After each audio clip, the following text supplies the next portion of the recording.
એસઆઈઆરની જ્યારે પ્રક્રિયા થઈ ત્યારે એવો દાવો કરવામાં આવ્યો હતો કે આ મત શુદ્ધિકરણની યાદી આપણી સમક્ષ આવશે અને જે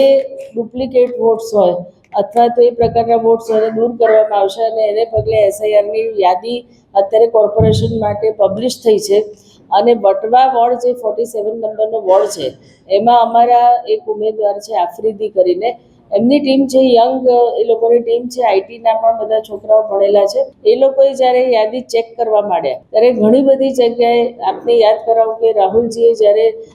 કર્ણાટકમાં વોટ ચોરીની આખી વાત કરી હતી ને આખા ડોક્યુમેન્ટ સાથે એમણે પબ્લિશ કરેલું અને કેટલા બધા મોટે પાયે એકને એક વ્યક્તિ ઘણી બધી જગ્યાએ આવે આ સેમ વસ્તુ વટવા બોર્ડમાં પકડાઈ છે. તમને લોકોને અમે એક્સેલ પણ શેર કર્યું છે અને એની સાથે સાથે જે મતદાર યાદીના પેપર્સ પણ અમે શેર કર્યા છે જ્યાં આગળ ડુપ્લિકેટ છે. તમે અંદર જુઓ તો એક જ નામની વ્યક્તિ, નામ એક જ હોય છે, કાર્ડ પણ એક જ હોય છે, પરંતુ એ લોકો જુદા જુદા બૂથમાં, એ લોકોનું એડ્રેસ પણ એક જ છે, પરંતુ જુદા જુદા બૂથમાં એ લોકો રિપીટ થાય છે. કોઈ જગ્યાએ 2 વાર, કોઈ જગ્યાએ 3 વાર, કોઈ જગ્યાએ 4 વાર. આ પ્રકારની જે આખી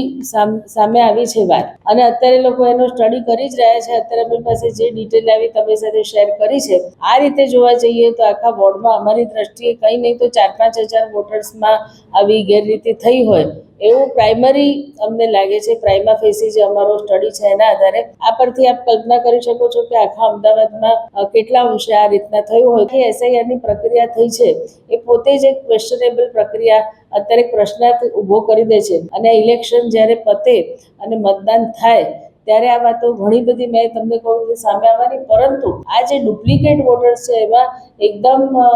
મેન્યુઅલ કામ કરીને એટલું બધું નથી આવતું. એમાં એ લોકો સોફ્ટવેરનો પણ યુઝ કર્યો છે જે અમારા યંગ ટીમ જે કામ કરી રહી છે અને આ વાત ઉજાગર કરી છે.